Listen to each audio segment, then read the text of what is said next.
Hello, I'm the Pink Phantom, and this is my podcast. Join me as I delve into the world of games and gaming, and especially old school RPGs.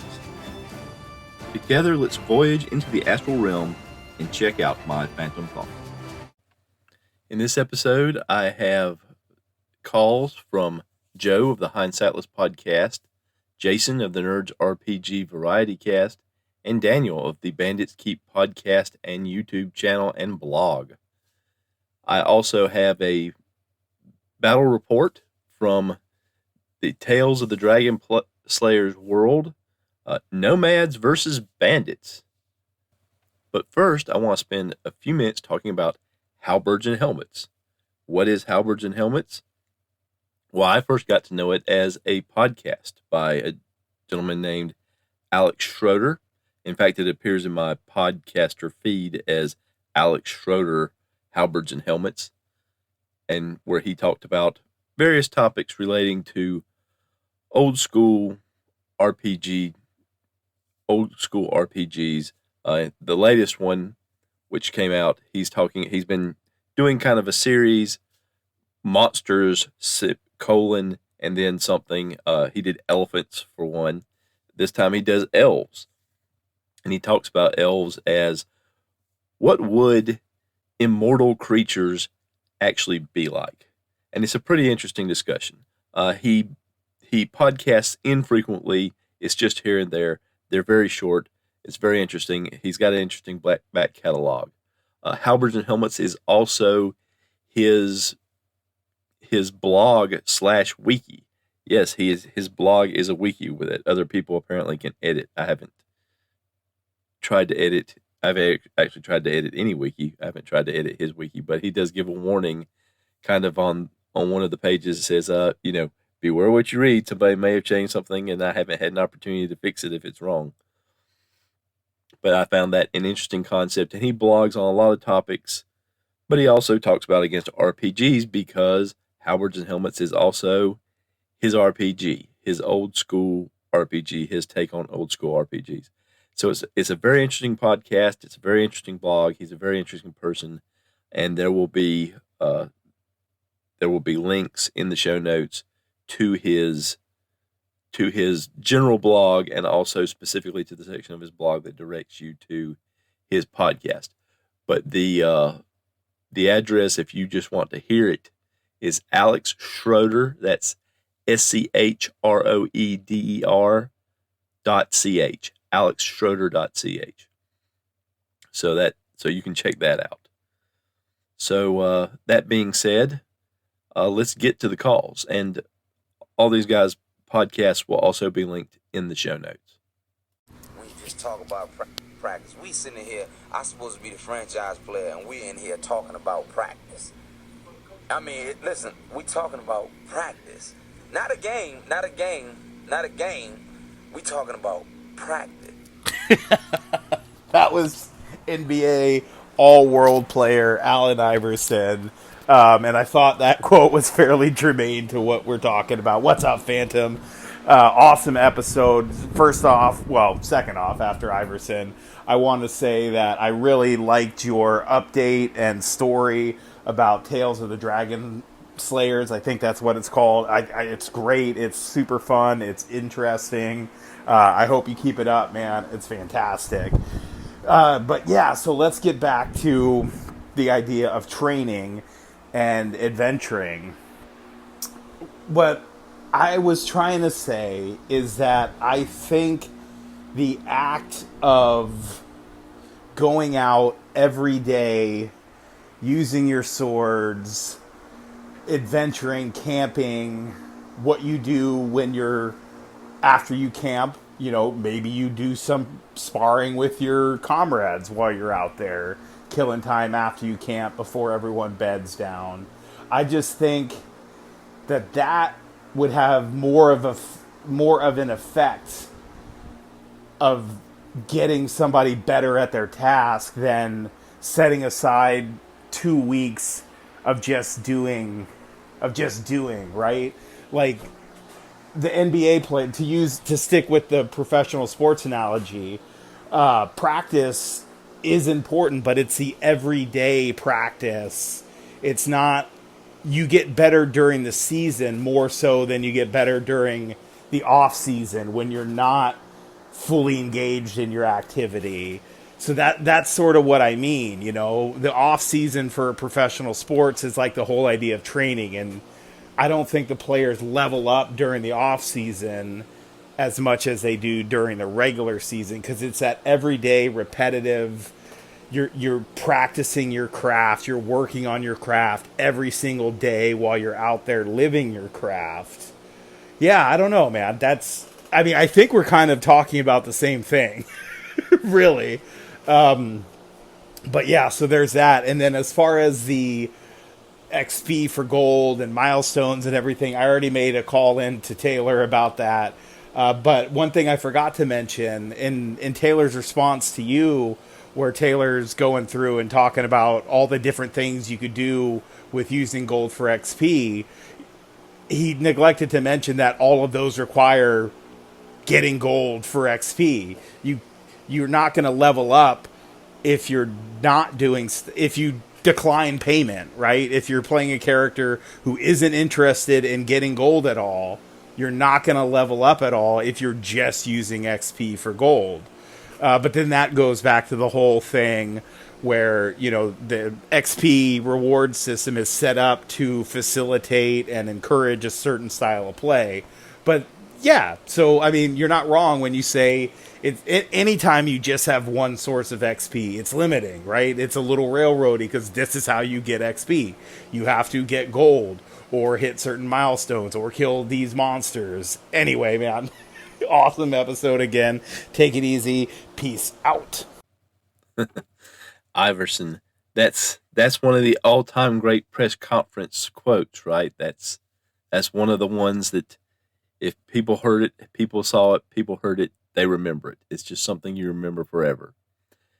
And you know, he was taken to task a lot for that because I think in part because a lot of other players like Michael Jordan were very big on practice and they were very big on getting better in the off season, which is something I think, yes, you do get better with practice and you do get better and you're supposed to get better as a team as the season goes on through your practice. But a lot of players in a lot of sports go to the off season to improve their overall skills. Classic example, staying with basketball, the Pete Newell big man camp. Big men like Patrick Ewing and Hakeem Olajuwon and Shaquille O'Neal, they went to be trained by Pete Newell at his big man camp to learn better about the footwork to play their position. And they did that during the off season because you could get the individual reps for the individual improvement. And I think a lot of this stems from, you know, that's that one-on-one type of training, which is what we're talking about in Dungeons and Dragons, in other old school RPGs that have sort of a training requirement behind them. And I think, and of course, a lot of that stems from the idea of the master apprentice idea we have from medieval times and ancient times, where someone that is good at a craft, they pass it on to someone else who at first assists them and learns, and it may be a family member, it may be someone from outside their family that they assist in those ideas, and then they take on the lower skill level things of that particular job or skill set, and then eventually they become a master themselves, and then they move on, and that's things like blacksmiths and artists and glassmaking and watchmaking when they started making mechanical watches. And of course that went over into combat. And so we have every reason to believe that it would mesh into adventuring skills in a world where adventuring is a thing. But yes, absolutely, training with your companions after part of the adventure, or, you know, before you go to bed at night or before you take up watch and things like that can also be a way to improve. So it all it all depends on your game, but I think the off season, here the air quotes, version of training, I think there is some value there, more value than I think you believe it has from your call in. And as far as gold for XP, I'm going to talk about more about that in a minute because Jason has something to say about that. Hey, Pink Phantom, Jason here, just calling off episode 48. As far as the XP Superhighway goes, I don't think you're wrong about the sandbox, and you could definitely influence intentionally or unintentionally what players do by how XP is available. And I think the key to that is going to be a solid session 0 before the game starts and having XP plotted out for different things.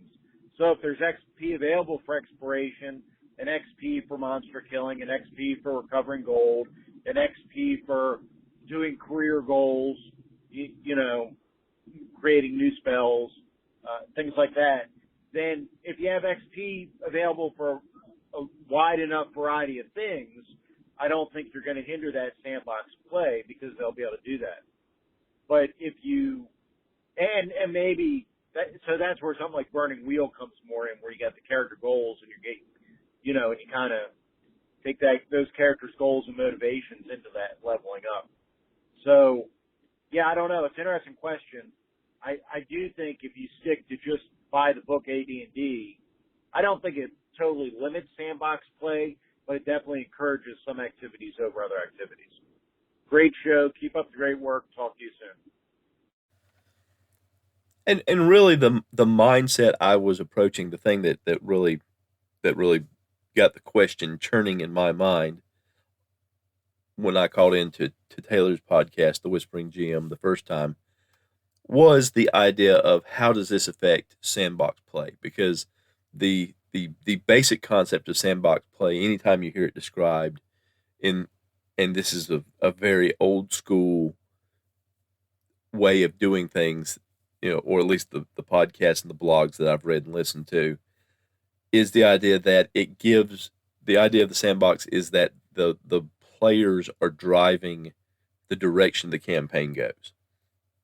And, also in those same circles, those same kind of blogs and podcasts and YouTube channels, the idea is the GM shouldn't try to influence that. They shouldn't have a set plot. They should have adventure hooks and have some adventures prepared that if players decide to take that direction, they can, but they should be responding to what the players are looking to do for the campaign. And that's why things like, the GM not quote unquote writing a book and making the players play through that, not having the dungeons where every room has an entrance and an exit, so you don't have a lot of choices about where you're going, that the dungeon needs to have lots of different ways to connect, and so that there are different ways to get around different traps or obstacles or creatures or what have you, that when you encounter creatures that it shouldn't always be combat. There should be negotiation. There should be ability to trick or to just simply bypass to get around them. And where limitations are made, it's made by the roll of the dice. It's made by random encounter tables, and it's made by reaction tables. But the GM should create a world, and a living world, a world that moves, where there can be consequences if players don't take a certain plot hook or whatever, but not because it's aimed at the players and making the players do something. And I've never heard the idea of how you get XP in that context of how you get XP. Could that be used to advertently or inadvertently direct the players? And it just all came together in my mind when Taylor was talking about gold for XP and using gold for XP. And to me, it kind of falls into that influence category. It's right up there. It's not maybe right up there with the Quantum Ogre, where you're always going to have to fight the ogre, or fudging dice rolls to give an outcome when it looks like it might not favor the PCs, but you want them to succeed, or it will favor the PCs and you want them to kind of have a setback so that they go in another direction. It doesn't rise to that level, but it is something that can influence the campaign, and it's something that it's going to depend on the game system, the style of game, what the players want out of the game. And some of that is covered in Session Zero, and some of it is simply, I think, being very flexible and not saying we're just going to do it the one way. And I'm not saying gold for XP is a negative. I think I've talked about it in that context, gold for XP, because that's how the discussion started. But it can be gold. It can be XP for anything. It can be XP for. It can be. It might not even be XP. It might be how do the player characters get better?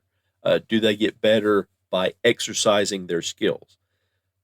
Like what Joe was just talking about, you get better doing the things that you do. If that's the way you're going to run it, then is there more incentive for players to simply do a handful of things and concentrate on those? Or is there incentive to branch out and learn how to do new things? Does it encourage or discourage one way or the other? Do you get better simply by, we've had 6 sessions, you get better. I know on Tale of the Manticore, of course, obviously, that's a podcast it's an actual play podcast, but it is a podcast. And so there have to be some changes made to how you're doing things because you're doing it as a show. He does progression by so many episodes. A character appears in so many episodes, they advance a level. And that makes sense for a podcast because the podcast progresses by episodes. So it makes sense that the characters would progress that way. But are you going to do that in terms of session? And if you do that, what if somebody, because life happens, misses several sessions, now their character falls behind? And in some games, that doesn't matter. It doesn't matter if the characters aren't matched level to level, because some game systems, some character classes or some character types, they will get stronger faster, or they will get stronger slower. Their second level may have a power level that is equivalent to third or fourth level of a different character class. The older versions of D&D are famous for the different character classes progress differently. It's not you get this many XP, your second level.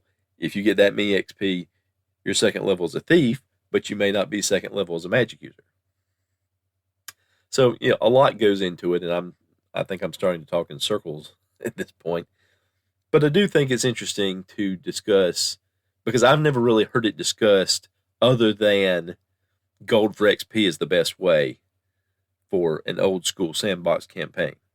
That's the only way I've really ever heard XP discussed. So I haven't heard as much discussed. Now that there in some other types of RPGs, some of the indie scene or some of the more modern games, there may be more discussion about it, but I just haven't heard it because I listen to more of the old school style, read the old school style blogs. But I just thought it was an interesting idea that it's kind of an established notion among a lot of old school players that sandbox play and gold for XP, that's the best way.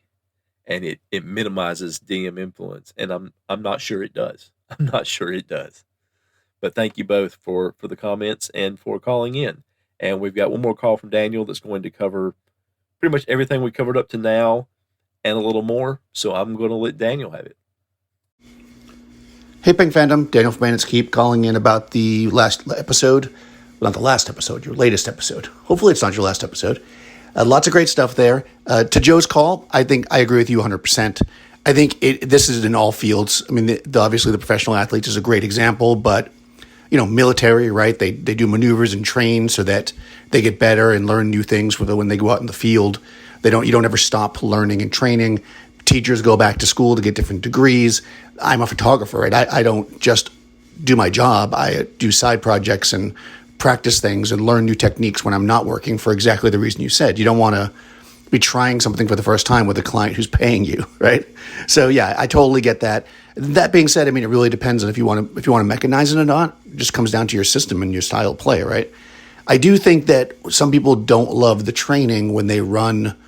What I used to say when I ran my 5e campaign versus my OSR campaign is one of them is like a movie and the other one's like a series, TV series. Because, right, they're just my 5e campaign was nonstop. You're just going. And if you're running something like that, then yes, training between levels doesn't really work because, I put a timer on everything of, 3 weeks before the world ends. Well, you're not going to be able to stop and train or the world's going to end. So that's all just something you have to figure out into your game system. But I think it makes sense. Whether or not you use it or not, obviously, comes down to your style of play. On to point 2, which was XP. Oh, yeah. So, yes, I listened to Taylor's response, which I thought was good, and your call-in and this one. I think that what you're saying is true, that you definitely influence. In fact, I think this is something people say in the OSR community is that XP for gold influences and kind of directs play. It does do that. It makes the gold is in the dungeon or wherever it is, go get it. What it doesn't do is force you to do it a certain way, right? So you could steal the gold, you could kill the monsters, you could, hire somebody else to kill the monsters and then steal the gold. I mean, there's all different ways to get the gold, right? And because of that, you have the options. That's why people tend to like it. That being said, if you want to do, let's say, a Borderlands exploration thing, then you could just make something of value besides gold and just swap it for that, right? If you want to say, well, when you explore, you could just make it vague and be like X number of hexes, which is a little meta for me.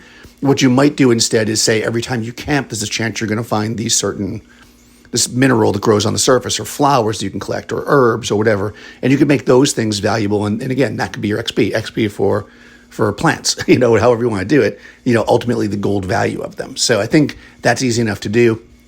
When I ran my Hyperborea campaign, this is going to tie into both things. I did the XP per session as well as XP for gold and monsters. And the reason why I did that was because I found the way I wanted to run the campaign, which was very episodic, is I didn't want to run like a bunch of time in between the modules I was running. So I needed them to basically level up at the rate of the modules, almost adventure path style, right? So what I did was I just made sure that, okay, this is going to take a certain number of sessions. I'm just going to add on XP per session. That should get them where they're going if they get enough gold. I mean, it wasn't 100%, but it worked pretty well. So I've done that. For training, because that's a system where they did use training, what I did for the training was this. If you got enough experience points to level up and you were mid-adventure, like you didn't want to stop, you got the hit points for the new level. You even got the spell slots for the new level. What you didn't get were things like new spells because you would have had to take time to train to learn those, right? You didn't get new weapon proficiencies. So you didn't get some of those added skills that were just something you didn't have before.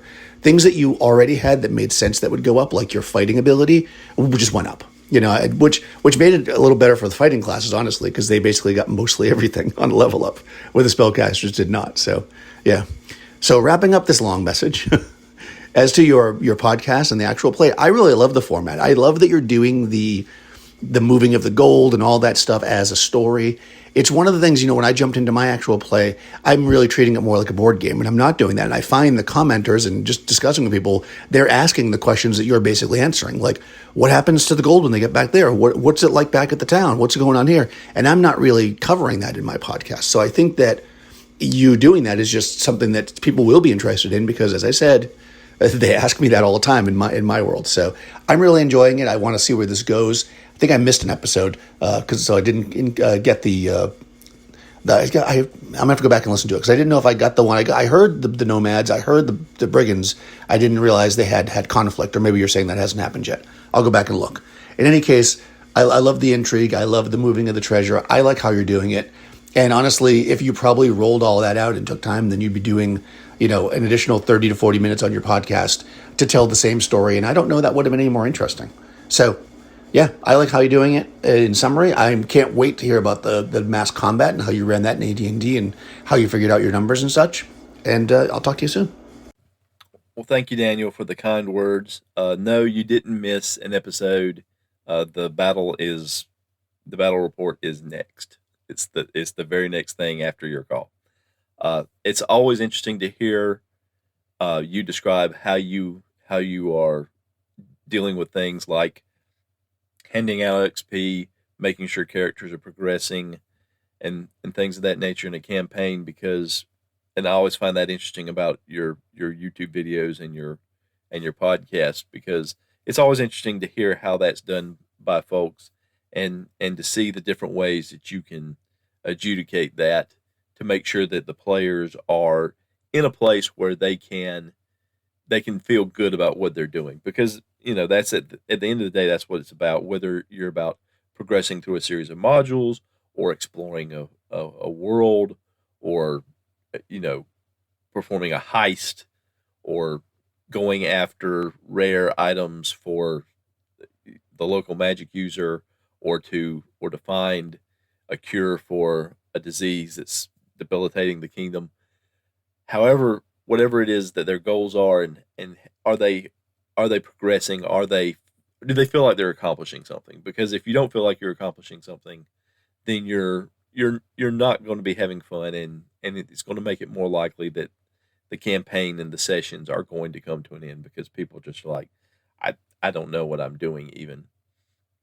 But it's always good to hear a good perspective. I always like your perspective. You always bring a real thoughtful perspective, a real thoughtful ideas to the table. You always express very well what you're doing and why you're doing it, and I appreciate that, and I especially appreciate you calling into my show and giving your insights to that. I love that your message was, it's a long message. Well, it was a worthwhile message. You covered a lot of topics, and you related a lot of them together, and that's part of what makes what we're doing, what we've been doing since Anchor was a thing, calling into shows and talking these things through. That was one of the things that I really liked about this community, was the way people interacted, and ideas kind of built off each other. And sometimes they came together, they dovetail nicely, and other times there were different opinions. And I think we've heard that on the show today. And I certainly appreciate you calling, Daniel, and I appreciate calls that came in from you, Jason, and from you, Joe. It's always great to hear from y'all, and it makes this podcast better, I think, 100%. And with that said, now we're going to go to the Tales of the Dragon Slayers world and talk about mass combat. In the world of the Dragon Slayers, the brigands, while sending off for ransom for their last two captives that they had passed on the way into town the nomad camp. Desperate for treasure to be able to continue feeding their men and keeping them together, the brigand leader decided that they would attack the nomads. The nomads, I decided, were, when they came up into the hills outside the fort, decided they needed to look for something with a pasture land and a lake where they could water and feed their herds while they were waiting to hear if they would be let back into the kingdom. To figure out the exact terrain, I went to a product I purchased some time ago called Pocket Lands Kingdom. It's a series of cards with lots of different types of terrain. It's from pocketlands.com. A person by the name of Alexi Aparin is how he's listed on Drive-Thru RPG, and you can get a digital product, or I also got a deck of cards, and he has actually several different decks in the Pocket Lands series.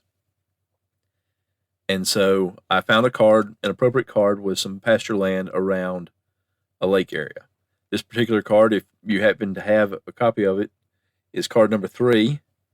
It has a lake up in the corner with a river that kind of meanders down and then across almost the middle, and then continues down diagonally to the lower bottom left corner. In the bottom right corner are some woods, and along the top are some hills. And going basically straight up the middle of the map is a road which crosses over the river on a bridge, and as soon as it crosses over, it splits, continuing to go up in one direction and then off to the left in the other. And I didn't use this entire card. I kind of zoomed in on the part of it with the lake and the lands around the river and just to the upper side of the river. The brigands were going to have the advantage of being able to kind of choose the battle on their own timing, because they knew there was going to be a battle, and the nomads would have to see anyone coming up the road as a potential threat, but not as an absolute threat until they acted in some sort of offensive manner. The nomad forces consisted of lancers and bowmen, all mounted. They also were equipped with some sort of swords, according to the monster manual. For swords, I roll randomly to see what type of sword they get. I do the same thing with pole arms, and they rolled Kopesh swords, which are a sickle type of sword, which I thought was kind of apt, at least from a stereotypical type thing you see in the movies with horse based nomads. You see the sickle type sword, so I thought that was pretty appropriate. The bandits, well, I'll get to them in a moment. They also had both sides had some upper level characters, mainly fighters, but also a mixture of clerics and magic users for both sides. 2 clerics on each side, 1 magic user for the brigands, 2 magic users of slightly lower level for the nomads. The nomad forces, because of the terrain and because they had to be aware of potential enemies coming from either end of the road, were dispersed. The main force was to the right side of the battlefield, and that's where the overall leader was located and where the bulk of their archers were. And then on the other side of the river, across the bridge, they had a couple of medium lance units and some archers, with one of the magic users with the archers, and with the lieutenant of the group with one of the medium lance units. And then between the road and the river on the left hand side, they had a couple of groups of light lancers and some bowmen. The bandits consisted mainly of foot troops. They had a mixture of a few spears, a few pole arms, and mainly swords. They had falchion swords, and they had spears. And I rolled for pole arm, and they had bill guisarmes. I'm not sure that's exactly how you say that word. It's spelled Guisarme, and the word bill is just like bill. It's a long pole arm. It has a hooked curved blade on the end of it, and also a spike on the end, is most of the descriptions I've found for it. So it's a really long weapon. It's listed in the player's handbook as being up to 8 feet plus. Spears are listed to up to 13 feet plus. And at the time I rolled them up, and I rolled these units up separately with no idea they were going to fight each other until I saw how the timing worked out on the random encounters tables rolls, and came up with the idea that I'd make the spears maybe into that 13 plus range, the bills into that 8 foot plus range, and have, for the handful of bills and spears, would pair up with some swords to have essentially 15-man units, 3 ranks deep, with the swords on the front, the bill guisarmes on the second level, and the spears on the third level, and they would all be able to hit whatever was in front of them because of the length of the weapons in the back. The remaining force of bandits was almost all swords. Well, it was mostly swords, with a handful of them, about 20 of them mounted. One group led by the lieutenant of the group of just the regular mounted horsemen with lances. No, they just had swords. They didn't have lances. And the other group comprising mostly of the second level bodyguards of the leader and the leader. And they also had about a dozen short bows and a couple of dozen light crossbows, and they had a couple of clerics and a magic user, the higher level than what the nomads had. And so what I decided their strategy would be, because part of the rolling up the group in the monster manual was, when you have these leveled characters, there's a chance for magic items for all of them. And one of the magic items they rolled up was Dust of Disappearance. And if you're not familiar with Dust of Disappearance, especially the first edition version, it's a type of dust. It makes you invisible. I mean, it does what it says on the tin. But unlike the invisibility spells, attacking does not break the invisibility. It will last from 2 to 12 turns. And so I decided they would use that to their advantage, and they would use their ability to get in kind of almost a first strike to their advantage. So what they did was they had all but one of the clerics from their spellcasters and their bowmen get into the woods, cover themselves with the dust, and wait kind of at the edge of the woods for the attack to begin. The mage had levitate, and so levitated up, so he would be able to see when the army was passing by, and when they got to the right point, he would be able to signal them to begin the attack. The other cleric was sort of in the middle of the marching column. They had the three rank units of swords, spears, bills, and spears toward the front. They did have one group of swordsmen that they did also cover with dusted disappearance that went ahead of the main group to get across the bridge and kind of be able to sow confusion there if the units on that side tried to move towards intercepting the army and interfering, and just to be able to general, invisible swordsmen. But they didn't make the entire army invisible because it would be almost impossible to manage that large group of invisible people. So the cleric was in the center of the main group, and when that center part got to the edge of the woods, the magic user would signal that everything was ready.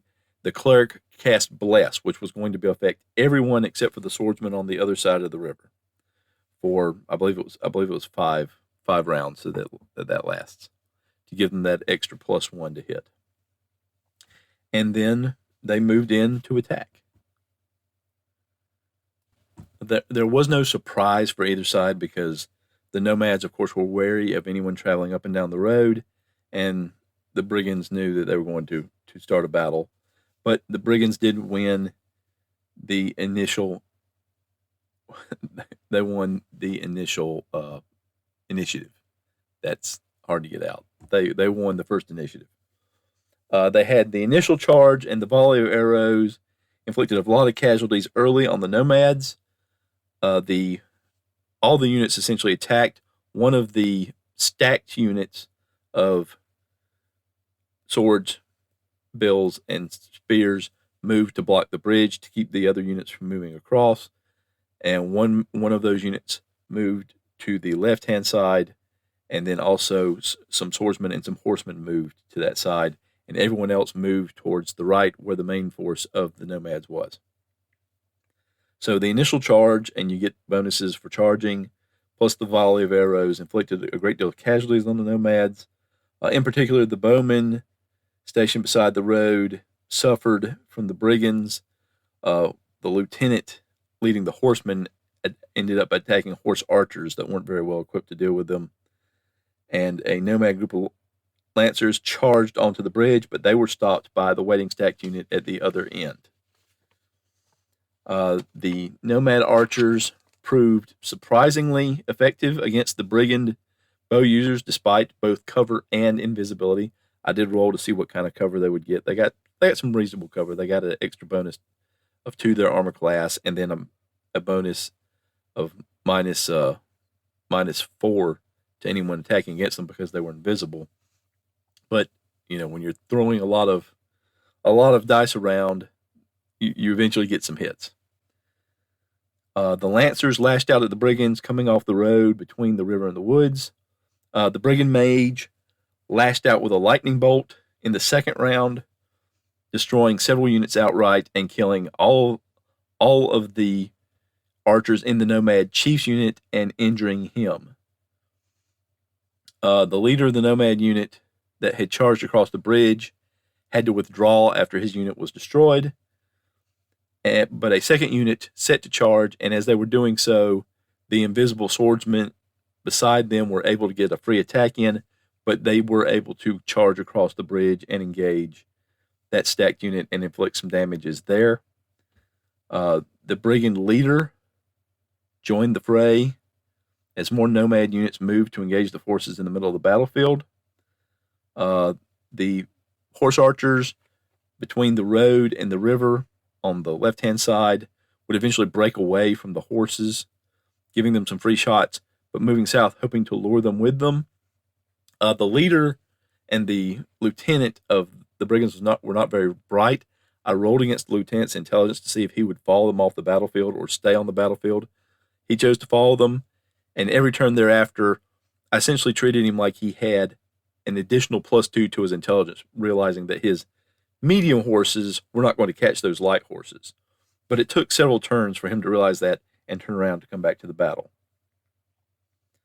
The brigand leader had held back his group of horsemen initially, and then when he saw how the battle was developing in the center to right-hand side, he tried to engage in a flanking attack, but more lancers came into him. It became a real morass of units attacking against each other in that middle section of the battlefield. One of the nomad mages died in that lightning bolt, but the other one, who was across the river, when he saw some of the things that were going on, he cast Detect Invisibility. He spotted the swordsmen that were on his side of the river and directed a lance unit to attack them. And then he spotted the mage hovering over the edge of the woods and directed the archers with him to shoot their bows at him. But that mage had cast protection from normal missiles, so they didn't hit him. But that mage did have a wand of magic missiles and hit him a couple times with those.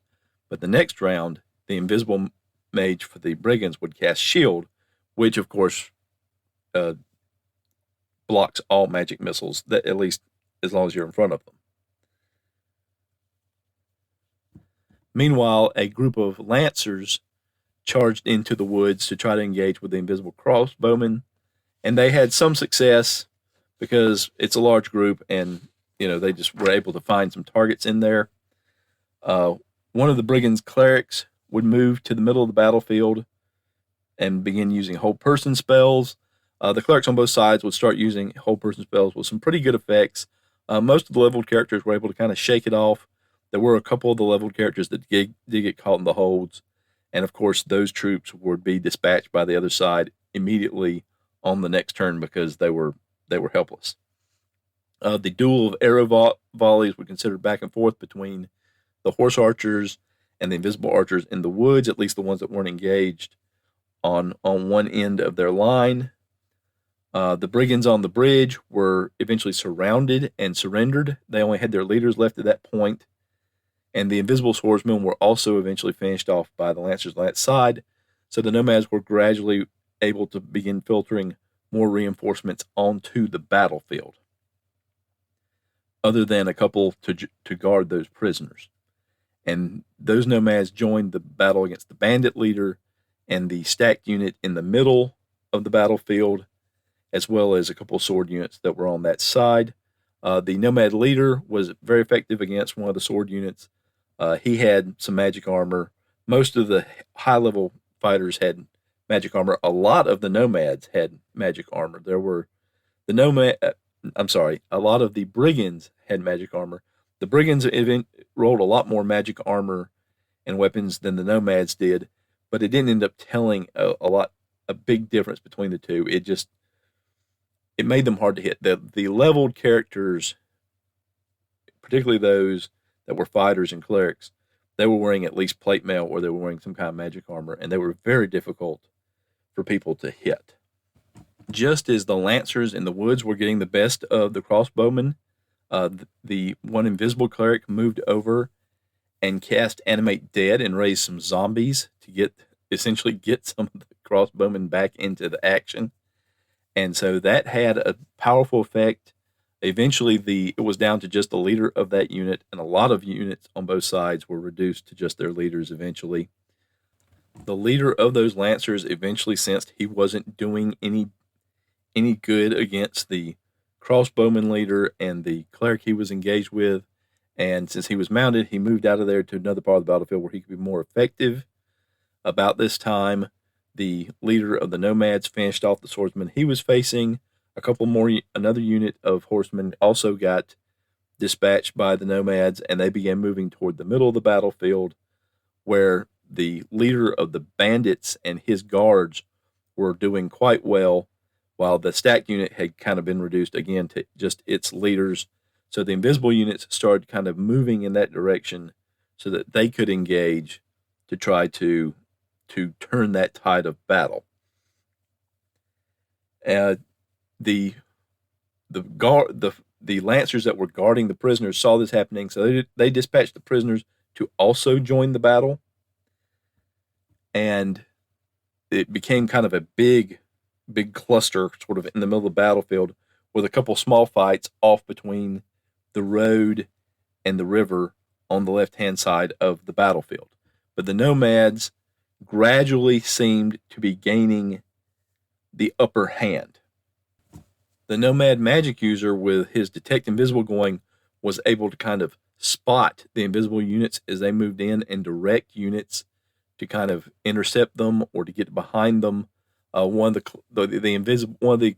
clerics tried to get over to kind of heal the bandit leader after he took a couple hits from the magic missile wand, but the magic user was able to direct the archers with him to kind of finish that cleric off. And as it got to be more and more of a sort of a one main section of battle, they even began firing kind of into the melee, risking hitting their own folks to try to take out the guards and the brigand leader. Although for the most part, the bow fire was not affecting the brigand leader, simply because the weapon versus armor table just gave them a terrible negative, so they weren't able to do anything. But the magic missiles were used to great effect. The bandit mage, after casting that lightning bolt, really did not have much of an effect on the battle, because that was kind of the last of his really good offensive spells. And it seemed as if things were starting to move momentum-wise the nomads' way, and then the medium horse under the brigand's lieutenant returned to the battlefield. So at that point, any nomad units that were free had to move into position to intercept them. So you begin developing another battle on the road. But that did keep him from reinforcing the other units that were already engaged on the battlefield. The leadership units and the leveled units that were essentially all that the brigands had left at this point, they started failing morale checks. A couple of the invisible units actually tried to surrender, but because they were invisible, they were really just making themselves known and got cut down. The cleric did manage to escape, although the nomad mage managed to hit him with a couple of magic missiles as he was leaving the battlefield. Initially, both the leader and the lieutenant kept going with their morale. They kept their morale going. But as more units around them fell, they failed their morale as well. The brigand leader tried to escape, but being on foot by this point, his horse had been cut down from under him, was caught and surrounded, and eventually beaten into submission. He never felt morale again. He just kept fighting, which went along with the personality that he had been rolled. He had been rolled with kind of a very fanatical, a very obsessive personality. So that it made sense that he would go down fighting. The lieutenant, once the horsemen around him had failed morale, attempted to flee and been cut down, he then felt his morale check, and just in time, because he was reduced to 1 hit point when he finally surrendered. And eventually, the leader of the brigands was overcome, mainly due to the effects of the magic missile. But before he was brought down, he killed the lieutenant and got one good lick of the nomads, and got one good lick in on the leader, who was already injured from the lightning bolt, leaving him with just a handful of hit points. And after that, it was essentially a matter, the magic user for the nomads took his horse into the woods and started circling around the levitating magic user of the brigands so that he could hit him in the back with magic missiles, eventually bringing him down. The whole combat took about 15 rounds, not including the time it took for the magic user to the nomad magic user to finish off the brigand magic user. So it was a pretty long combat. I used AD&D. Yes, I know that seems a little ridiculous, and in retrospect, it probably was because the nomads started off with 140 people, including the leveled units, and the brigands started off with 145.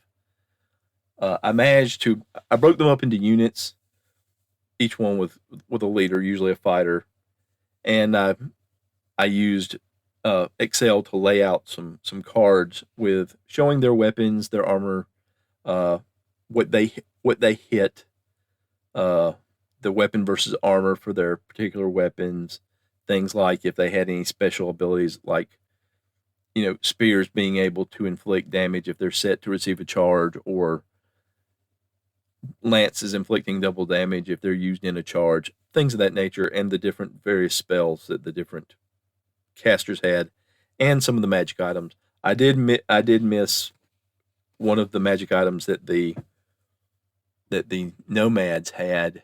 The lieutenant was carrying a what was it called? It was called the Silver Horn of Valhalla, which would have summoned some essentially spirit warriors to fight for him. The nomads ended up winning, so let's see. I think I have. Yeah, here we go.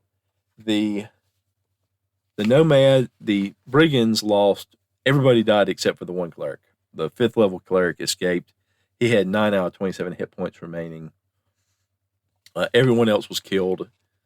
A few of them most of them tried to run. A lot of the higher level characters tried to run and got cut down with the opportunity attacks. The fact that the nomads were mounted made a big difference, because on the second round of combat, the horses got to attack, and the light horses get 2 attacks, and the medium horses get 3. And as 2 hit dice creatures, they hit better than some of the level characters do. The nomads ended up with 30 of their regular fighting men left, 15 of their level out of 111, 15 out of 19 of their leveled fighters, 1 of their 2 magic users, and 1 of their 2 clerics. So it was a brutal combat, and while the nomads won, it probably is a Pyrrhic victory. And there's some decisions to be made in the wake of this, but this part is going on really long, and so I'll probably, there's no probably about it. I'm going to cover that in the next episode. I just basically wanted to go over the battle here, talk about that I did use AD&D for it. I know it was kind of muddled. There's a lot going on when you have, almost 300 people going at each other on a battlefield. So I took some notes, but overall it was just, I thought the brigands would do a lot better, especially with the invisibility. And then I realized that they couldn't all be invisible and still coordinate. So that helped the nomads some. And like I said, the horses made a big difference, because that's essentially adding extra combatants to the nomad side. And so they did essentially outnumber the brigands for that reason. But this battle did illustrate to me how difficult it is for 0 level men to hit leveled characters, even just 2nd level characters, which a lot of the fighters were 2nd level, maybe, and some 3rd level. There were some slightly higher levels. The leader for the brigands was, I believe he was 8th level, and for the nomads, it was 7th level, with their lieutenants being a couple levels below them. So the bandits did have they had more leveled people. They had more spellcasters overall. Well, no, they had fewer spellcasters, but they had a higher leveled spellcaster. I rolled for spells what I call semi-randomly. For the clerics, I rolled their stats, and if they all ended up with bonus spells for wisdom. And for those, I picked some heal spells and some whole person spells that you would definitely have. And others I rolled to see what's appropriate to their situation. Maybe mainly survival spells. If it came up a survival spell like create food and water, that would be acceptable. One of the magic users for the nomads, the one that got killed, he had some good spells like web that he just didn't get to use. But again, as has happened with every other magic user I've rolled up so far in this campaign, nobody had a sleep spell. So that was, again, I'm like, maybe I should say there's no sleep spell in this world, and if somebody comes up with one, that would be very valuable. But that's just an odd pondering. It doesn't really have anything to do with the battle. But it was exciting. It took a lot of time. That's actually one of the reasons why I missed a podcast a couple of weeks ago was because I was spending a lot of time running that battle, and I kind of enjoyed it. I'm a war gamer, and at heart, and that's kind of the side of RPGs I tend toward is the war gamer side, which is interesting. As Daniel pointed out in his call, I'm doing relating a lot of story stuff because that's what's happening, and I've enjoyed that part as well. But I do tend towards the battle side, the rolling dice and combat side of RPGs, especially working as a solo gamer where maybe you're not developing an in-depth personality as much for the characters. But I've blathered on enough. I hope you kind of followed what happened with the battle. There was a lot to deal with and a lot to relate. But essentially, the brigands, despite invisibility, despite having higher leveled people at their disposal, they did well at the beginning. For the first round or two, they were doing well, and then kind of after the lightning bolt, everything it turned. And then when the zombies came up and the invisible units started joining in a little more, it turned a little bit the other way, but then it turned back to the nomads' advantage.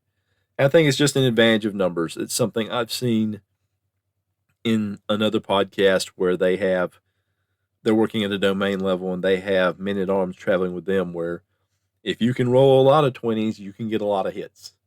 It's just that simple. A lot of times it ends up being a numbers game, but it's hard to hit. One more thing I did want to talk about is an idiosyncrasy of AD&D, first edition AD&D. When I say AD&D, I tend to mean first edition, and I'll just use the editions for the later editions. But in AD&D, a lot of people think about Thaco. Thaco was a second edition thing, and a difference is they have attack matrices, and it's mostly the same, but there is a range of armor classes in each attack matrix, 6 armor classes that a 20 will hit before you have to go up to a 21 to hit. And where that sits on the matrix, is based on your level. And that's actually something that helped me make the stat cards that I was using. Was instead of having to list a whole list of numbers, I was just able to say this type of unit or this type of character hits this armor class with their first 20. This is the armor class, their first 20 hits. So, for example, the 0 level characters, their first 20 is at armor class 1. Now, AD&D uses descending armor class, so lower is better. But that meant that armor class 3 would take an 18 for those folks. Armor class 2 would take 19. Armor class 1 would take a 20. But so would armor class 0. So would -1. So would -2. So would -3. So would -4. It wouldn't be until you got to armor class -5 that they would need a 21 to hit. So that's an interesting thing in AD&D that I find it interesting. That 20 hits a lot of range. It's not 20 auto hits like in some later editions of the game, but a 20 hits a wider range than any other number. Any other number just hits that one specific armor class or below, obviously. But the 20 will hit. The 20 will be the top, the lowest number that will hit an armor class for 6 different armor classes. And that's why it makes a difference the way things are listed sometimes with the adjustments you make. Some adjustments are made to hit rolls, and some adjustments are made to the armor class of the person. Cover, for example, is an adjustment to the armor class. So cover, in some ways, has a lower effect than a negative to the hit roll, because if you can put a negative on a hit roll and they need a 20 to hit your armor class, then they can't hit you because they can't get a 20 if you're applying a negative to the hit roll. But if your armor class is just improving by 2 or 3 steps, that may still just require a 20 to hit. Anyway, that's an idiosyncrasy I wanted to mention. This has gone on over 30 minutes now. I'm getting tired of talking, and I probably have repeated myself a bunch, and I'm not sure how much sense it made. But I hope that those of you who like talking battle in RPG systems have gotten some out of this. I hope you've enjoyed kind of what this meant. I'll get more into what this means for the campaign, of course, next time. So please tune in. You're going to hear all the contact information coming up. I have SpeakPipe. I have a Google number. I have email. And you can still go to the Spotify podcasters page, and there's a button there for my podcast where it says you can leave a message. I don't know what will happen when you hit it. Sometimes when I hit the button for other people, it tells me I need to sign in. Sometimes it doesn't. I don't know what they're doing. I'm not sure they know what they're doing. But that's the Anchor Apocalypse for you. So thank you for listening to all this. If you made it to the end, please read in the show notes where I have links to all the people who called in and to the Pocket Lands cards, their website, as well as to their drive-through page. I find them pretty interesting. They've got a whole variety of cards, and if it's something where if you need to generate terrain, it's worth just picking a card, and it's set out in a way. It's set out almost in squares, so you could use it as a guide to draw it up on a grid, on graph paper, that sort of thing, because that's what I did. I played it out on a piece of graph paper that I drew everything up on, and had some little bits of paper labeled with the different units and pushed them around. It was a lot of fun. I'm going to stop talking now. I promise. Goodbye. And that's it for this episode of Phantom Thoughts. I love feedback. If you would like to comment, there's lots of different ways for you to do it. First, you can go to podcasters.spotify.com/pod/show/Phantom Thoughts and leave a voice message. Or you can send an email or attach a voice message to an email and send it to phantomthoughtspodcast@gmail.com. You can call into my Google Voice line at 864-209-1441. You can send me a message on SpeakPipe at www.speakpipe.com/phantomthoughts. You can also contact me on Discord. I am the Pink Phantom, number 9782. So please let me hear from you. Thank you for listening, and have a good day. Links to contact information and topics covered in this podcast can be found in the show notes. The opening music for this episode was Strength of the Titans, and the closing music is Late Night Radio, both by Kevin MacLeod at Incompetech.com, licensed under Creative Commons by Attribution 4.0 license. Goodbye.